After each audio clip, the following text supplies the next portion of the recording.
पंजाब में सैलाब से तबाही आ गई। हज़ारों देहात, कस्बे, लाखों एकड़ पर फसलें, सब कुछ सैलाबी पानी में डूब गया।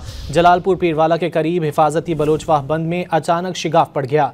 PDM पंजाब के मुताबिक पंजाब में हालिया सैलाब से जाँ बहक अफराद की तादाद 76 हो गई। सैलाब से 4400 से ज़ायद इलाके और 42 लाख से ज़ायद अफराद मुतासर हुए। मुतासर इलाकों में पाक फौज और दीगर रेस्क्यू इदारों का रिलीफ ऑपरेशन जारी है। वज़ीर आला पंजाब मरियम नवाज़ ने भी मुल्तान और जलालपुर पीरवाला का दौरा किया।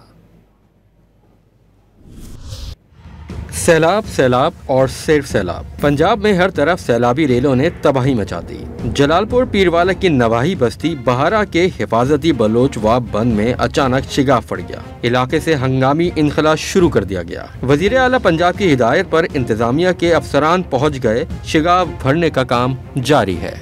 वजीर आला पंजाब मरियम नवाज भी मुल्तान पहुंच गई। उन्होंने मुल्तान और जलालपुर पीरवाला के सैलाब ज़दा इलाकों का फजाई जायजा लिया। खानेवाल में दरियाए रावी से निकासो पुल के करीब मुताद्दिद इलाके सैलाबी पानी में डूब गए। मुतासरीन सैलाब ज़दगान बगैर खेमों के खुले आसमान तले जिंदगी गुजारने पर मजबूर हैं। मुल्तान में हेड मोहम्मद वाले के मकाम पर सैलाब का 3.5 लाख क्यूसेक का दूसरा रेला गुजर रहा है। जिले इंतजामिया के मुताबिक पहले से डूबी बस्तियों में मजीद पानी दाखिल हो रहा है। अगले चंद घंटों में हेड मोहम्मद वाला और शेर शाह पुल पर एक बार फिर दबाव बढ़ेगा। अगर पानी में मजीद इजाफा होता है तो ब्रीचिंग का फैसला किया जाएगा।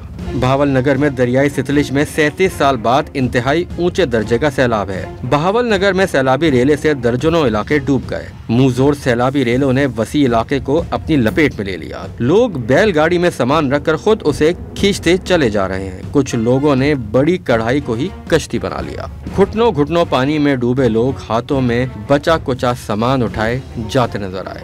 मवेशियों को भी सैलाबी रेले से निकालकर महफूज मकाम पर मुंतकिल किया जा रहा है। साहिवाल में मुख्तलिफ इलाकों में सैलाब ने तबाही मचा दी। रहीम यार खान के भी मुख्तलिफ इलाके सैलाब की जद में है। एक और नौजवान सैलाबी पानी में डूब कर जा बहक हो गया। कबीरवाला में हेड संधानी पर पानी की सतह में कमी होना शुरू हो गई। ताहम दर्जनों इलाके डूबे हुए हैं। हुकूमत पंजाब ने सैलाब मुतासरीन के लिए जदीद एयरलिफ्ट ड्रोन भी हासिल कर लिया। जदीद ड्रोन 200 किलोग्राम तक इंसानी वजन उठाकर महफूज मकाम तक मुंतकिल कर सकता है। सैलाब ज़दा इलाकों में इमदादी कार्रवाइयाँ जारी है।